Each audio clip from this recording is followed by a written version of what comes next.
O que será que está acontecendo com a Cosan, com código em bolsa CESAN3, que não para de cair? Se você pegar desde o seu topo, ela já cai mais de 70%. E a tendência de baixa não para. No corrente ano, enquanto o Ibovespa sobe, os bancos brasileiros sobem, a Cosan acumula uma queda de 5,86%. Na data de gravação desse vídeo, teve uma leve alta, mas isso aqui é insignificante. Afinal de contas, o que está acontecendo com a Cosan? Será que ela pode vir a quebrar? Um cenário tão exagerado assim poderia acontecer com uma gigante brasileira? É sobre isso que a gente vai falar nesse vídeo. Vem comigo. A você que está chegando agora, seja muito bem-vindo. Meu nome é Luan, consultor de valores mobiliários, e neste canal eu te ajudo a alcançar a liberdade financeira. E o nosso papo é a respeito da Cosan, que veja, olhando-se simplesmente para múltiplos, ela é uma ação descontada. Indicador preço-lucro em 6 vezes, indicador preço sobre valor patrimonial de 0,70, e o Barsi costuma comentar que quando você compra uma ação abaixo do valor patrimonial, você na prática não está tendo nenhum risco na condição de acionista. Por quê? Porque você está pagando menos do que há de propriedades acionistas. Isso é verdade até certo ponto, porque, claro, naquele momento em específico, o seu risco é zero, mas o mercado financeiro ele precifica o futuro. Então hoje a empresa está negociando abaixo do valor de patrimônio líquido porque o futuro é incerto e arriscado na visão atual do mercado financeiro. Diante de toda essa queda, o que você nota? Que se você simplesmente tivesse investido durante 10 anos em Cosan, sem fazer vendas em momentos oportunos, o que é bastante difícil, você teria acumulado aí só 50% de ganho, mas na verdade, considerando a inflação acumulada no período, você teria uma rentabilidade negativa real. Segundo o preço justo de Graham, a ação estaria barata e com uma boa margem de segurança, mas o temor hoje da Cosan é a sua dívida. A dívida é o grande ponto, é o ponto-chave da Cosan para ela continuar caindo, eventualmente até falir, o que já antecipa, é improvável, porque a gente está falando de uma empresa que tem vários bilhões de reais em EBITDA, em geração de caixa, é uma empresa muito relevante para o Brasil, então a sua quebra é improvável por si só, mas a dívida preocupa o mercado. Já tem instituição financeira cortando o preço-alvo e o UBS cortando em 35% o preço-alvo da Cosan, cortando de R$ 23 para R$ 15, apesar de que R$ 23 se tratava de um preço-alvo muito otimista no cenário atual. R$ 23 significa a Cosan negociar ali a mais de 2 vezes o valor patrimonial da ação. Num cenário de bastante risco hoje no país, risco fiscal e risco de curto prazo da Selic em alta, é muito complicado.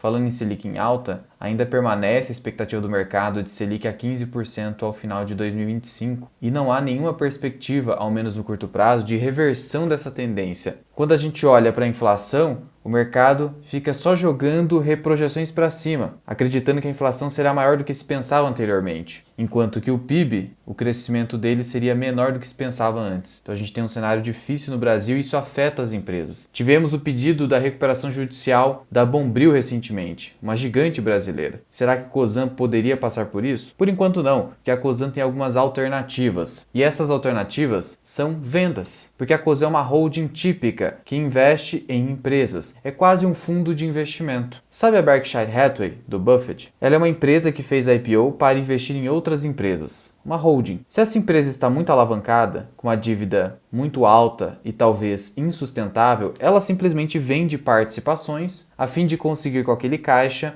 reduzir a sua alavancagem financeira. E ela começou vendendo Vale e vendeu com prejuízo. Note a diferença aqui que existe entre um fundo de investimento ou uma holding de bolsa e um investidor individual. O investidor individual, ele tem, entre aspas, o conforto de poder segurar uma posição porque ele não se alavancou, ao passo que uma empresa, um fundo, ele não tem esse conforto, não tem esse luxo. Precisa sim dar conta de, primeiro, se for um fundo de investimento típico, para não perder cotistas, conseguir melhorar a sua rentabilidade. Se for uma holding que está alavancada, como é o caso da Cosan, precisa reduzir participação até zerar, a fim do quê? De reduzir o seu nível de endividamento, sob pena de não conseguir mais se alavancar, porque sua nota de crédito vai cair, sob pena de ter ali um cenário de eventual recuperação judicial. Claro que ninguém quer isso. E é como eu disse, a Cosan zerou posição em Vale, mesmo em prejuízo, para reduzir a sua dívida em até 40%, pelo menos foi essa a finalidade inicial. Agora a Cosan está até mesmo pretendendo vender Raízen Power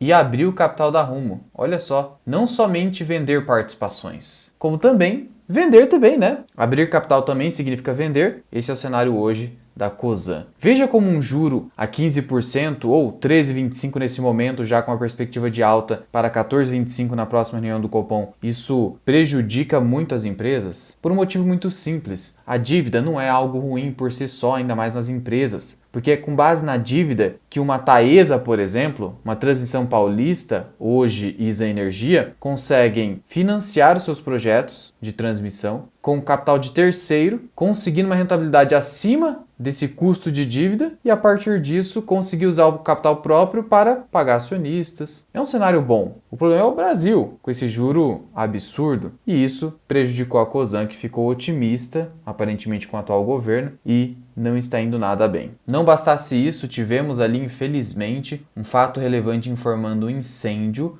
ali na planta da sua controlada Moove Lubrificantes. Isso é muito ruim. Mais um prejuízo aqui para a Cosan, ainda que de forma indireta, porque ela controla a Moove, sua operação de lubrificantes. A gente vê que a Cosan vem se movimentando até mesmo para resgatar antecipadamente bonds. Então, a visão hoje da Cosan é essa: nada de investir em novas participações, nada de aumentar a alavancagem, reduzir participações, abrir capital. Esse é o foco atual. E aí, nesse foco de redução de dívida, mostrando um certo desespero, ao menos é assim que o mercado interpreta no primeiro momento, se você tem perspectiva de juros subindo e dívida da empresa aumentando, as ações caem. Até porque, se a gente está reduzindo participações, na prática, a gente pode até mesmo reduzir o nosso resultado ou manter o nosso resultado estagnado, porque a gente não está crescendo mais. E é uma empresa voltada para crescimento. Se ela não está mais crescendo, o mercado fala: e aí? Cadê todo aquele crescimento? E ela não vai conseguir pagar bons proventos para gerar o efeito clientela das ações pagadoras de dividendos. Então hoje essa é a situação da Cosan. Isso só mostra para a gente o seguinte: Cosan é um case muito difícil. Para o investidor que está começando, não faz o menor sentido ingressar em Cosan. Muito embora toda essa queda já tenha ocorrido, podendo ostentar alguma oportunidade, o momento atual não sinaliza oportunidade nenhuma, porque não há um cenário claro de reversão dessa situação.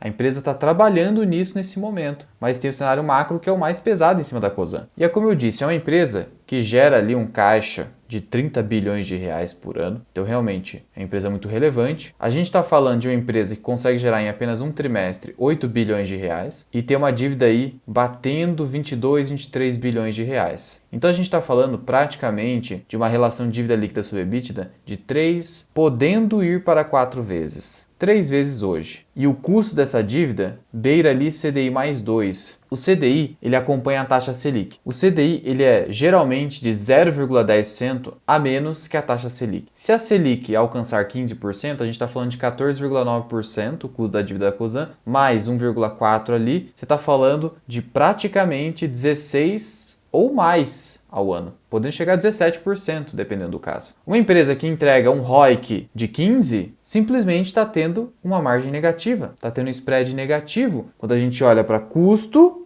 da dívida, capital do terceiro e a rentabilidade que a empresa está conseguindo produzir. Então é um cenário muito difícil mesmo. Por isso, o investidor que está começando precisa pegar o setor de utilities, que foi o que mais performou nos últimos 10 anos na bolsa. A gente teve ali uma performance, e isso é medido pelo índice de utilidade pública, de quase 350%, pegando ações como Eletrobras, Sabesp, utilidade pública, empresas de setores perenes, de segmentos da economia com bastante previsibilidade na geração de caixa, receita, setores regulados, o que promove um reajuste que, no geral, realmente recompõe as receitas dessas empresas, e isso também gera um reajuste consequente nos dividendos. Então você que está começando, vá pelo óbvio, é o melhor que você faz, ainda mais no Brasil com todo esse risco de dívida e juro. Mas afinal, a Cosan poderia quebrar? Primeiro, ela não tem risco de quebra hoje. Hoje, ela primeiro passaria por uma recuperação judicial. E por mais que hoje a Cosan tem um desconto de holding ali próximo de 40% diante de toda essa queda, ainda o mercado segue pessimista. Só que aí tem um detalhe: vendendo a participação de Vale, vendendo outras posições, ela reduz a alavancagem e aí pode chegar a uma alavancagem de 2 vezes EBITDA, 2,5 vezes. Esse é um nível de endividamento que não gera risco imediato ou em pouquíssimo tempo de recuperação judicial. Portanto, eu não vejo a Cosan hoje com risco de quebra nem recuperação judicial a curto prazo, pelo menos durante o ano de 2025. Se o juro acabar caindo no ano que vem, o cenário para a Cosan melhora. E veja, já está no preço de Cosan, não a taxa Selic hoje de 13,25, mas a taxa Selic que o mercado já espera de 15. Então se a taxa Selic não chegar a 15 ou cair abaixo de 15, ou não subir até 15, como eu disse, a Cosan poderia disparar por conta disso, porque o mercado já precificou esse cenário. O mercado precificou o cenário mais provável, digamos assim, que é o mais pessimista. Se isso não se concretizar, é provável que a ação se recupere. Mas veja, você não está especulando aqui, você não está tradando, você está avisando investimento provavelmente. E como investidor que não tem 5, 10 anos de bolsa, Cosan não seria o seu caso. Eu não quero ficar aqui falando mal da Cosan, qualquer coisa do tipo. É um case difícil, complicado, tem balanços difíceis de analisar. E veja, muita gente entrou no pior momento, porque além de tudo é um case de momento que você tem que acertar time de mercado. Imagina você ter que acertar o melhor momento. É algo que eu venho atacando aqui. Eu falo muito do problema do market timing numa aula que o valor é irrisório, menos de R$2 por dia para uma aula que vai transformar a sua cabeça, transformar a sua vida financeira, eu tenho certeza. Eu vou deixar o link aqui na descrição e no primeiro comentário fixado, mas o fato é que você tem que tomar muito cuidado com a necessidade de acertar o melhor momento, acertar o fiofó da mosca, o que ninguém consegue, salvo por sorte. E a gente ignora muito os eventos da aleatoriedade nas nossas decisões. Isso foi bem mostrado pra gente no livro Rápido e Devagar, do Daniel Kahneman, Prêmio Nobel em Economia. Então cuidado. E tem outro problema. Apesar de nós termos aversão às perdas, damos mais valor às perdas do que aos ganhos, a gente não leva em conta o fato de que se a gente errar o momento, por exemplo, comprando Cosan a 20, se você comprou a 20, vamos pegar aqui, você está experimentando uma queda aí de 65%. Aí você poderia supor, se a ação subir 65% eu recupero. Não. E nem venha com essa história de ficar abaixando o preço médio, que isso é doideira, você está aumentando seu risco, você está aumentando seu patrimônio sobre o risco dessa empresa. O que eu posso dizer é o seguinte, caiu 65%, basta fazer uma continha de padeiro. A ação está custando 7,55. Se ela subir 100%, ela vai para quanto? Ela vai para pouco mais de 15. Você comprou a 20. Então esqueça isso. Quando uma ação cai 50%, ela tem que subir 100% para voltar para o preço inicial. Então tenha cuidado com empresas mais arriscadas. Ela é mais arriscada do ponto de vista de dívida, do ponto de vista macro, é um setor regulado, tem balanço complexo, é uma holding, então você não está investindo diretamente na empresa, está investindo num fundo de investimento, entre aspas. Então é tudo isso que você tem que levar em conta. E a empresa de beta alto, tem alta volatilidade também. Não é o tipo de empresa que a gente acaba recomendando na Lumen Investimentos, que é a minha consultoria. Se quiser conhecer também, o link vai estar aqui embaixo. E se a sua intenção é aprender a analisar empresas com apenas 3 indicadores, sabendo analisar melhor do que 99% dos investidores, eu vou deixar um vídeo aqui em cima. Corre lá, que é de graça.